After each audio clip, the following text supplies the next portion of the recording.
32, il est écrit: des grands viennent de l'Égypte, l'Éthiopie accourt les mains tendues vers Dieu. Gloire à Dieu. Quelques personnes ont mal réagi à l'annonce de cette conférence, alléguant qu'on tente d'abrutir les gens. Mais vous verrez que nous ne sommes pas des aveugles qui ont envie de conduire des aveugles, jamais de la vie. S'il y en a pour qui le Cameroun n'est rien, à cause des divergences d'opinion des uns et des autres, ne vous attendez pas à ce que nous qui sommes des patriotes, nous soyons des bêtes. Par ailleurs, il serait mieux pour la santé de rêver grand, non?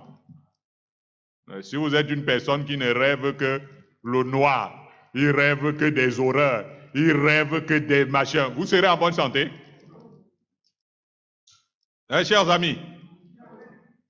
Ça veut dire ici, tout ce qui nous cultivons dans notre tête, c'est le noir, les ténèbres, les horreurs et tout ça. C'est ça qui est seulement dans la tête. Vous pensez qu'on va arriver quelque part?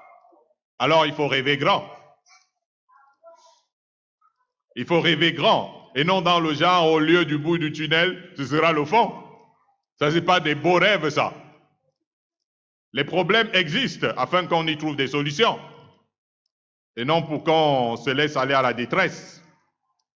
Les Juifs avaient pensé, par exemple, qu'en suivant Barabbas le violent, ils allaient régler leurs problèmes, non?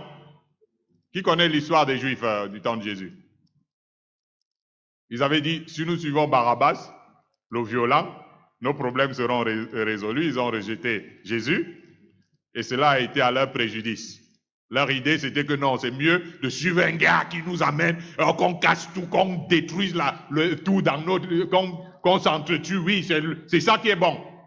Et au bout du compte, mal leur en a pris. J'ai vu une vision comme cela en 1993. Dans la vision de 1993, ça fait très longtemps, vous pouvez vous imaginer quand même. Dans cette vision, j'étais au niveau de SHO. SHO, c'est quelque part, en fait, ça n'existe plus, mais bon, je pense que maintenant, le Bricolux, voilà. Donc, ça s'appelait SHO en 1993.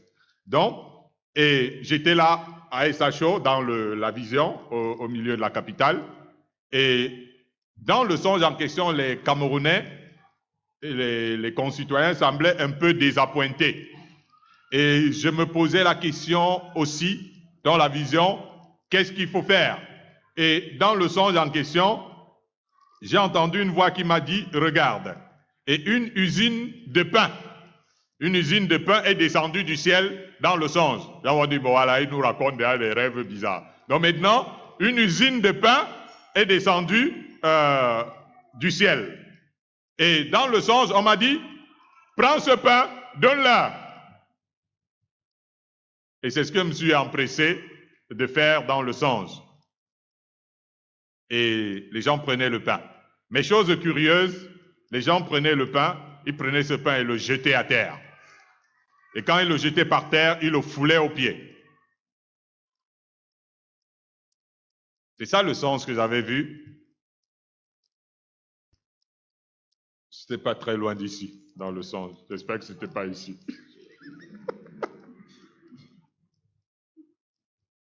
Il y en a qui pensent que consulter les Écritures pour trouver les solutions, ce sont des conneries. Vrai ou faux?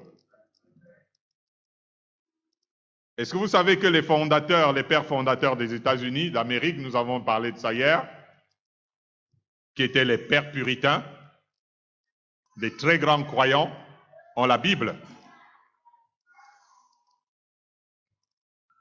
Ils avaient fondé leur nation sur la Bible. Ils sont arrivés, ils ont dit, tu nous as donné un nouveau monde. C'est notre terre promise ici. Nous allons consacrer ces terres.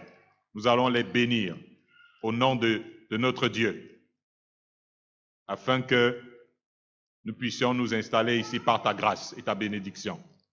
Cette terre sera à toi et tu bénis-la afin que nous y vivions.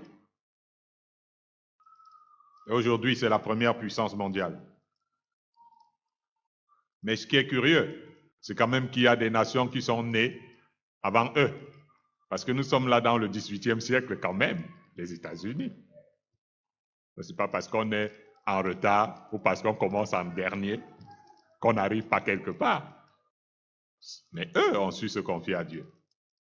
Ils ont consacré leur terre à Dieu en se fondant sur les Saintes Écritures et partant de rien, nous connaissons la suite. Alors que ils sont venus des nations on appelle du vieux continent, et ils sont venus passer devant. L'ignorance est un péché grave. Hein? Comme nous nous sommes habitués, je me souviens avant, on voyait souvent à la course, il y avait soya. Voilà. On se disait soya, quelle que soit la course, il avait toujours sa place. Soya était toujours dernier. Alors, beaucoup de gens ont cultivé dans la tête que quand tu es dernier, c'est ta place éternellement. Mais quand je lis ma Bible en tant que croyant, j'ai appris que les derniers... Alors, les gens qui parlent, sont-ils des croyants? Nous ferions donc mieux de traiter alliance avec Dieu. Parce que Dieu nous tend la main. De peur qu'il ne nous arrive ce qui est arrivé en l'an 70 aux Juifs, qui avaient rejeté le Seigneur. Parce que moi, j'ai peur de cette vision de 93. Dieu nous tend la main, saisissons-la.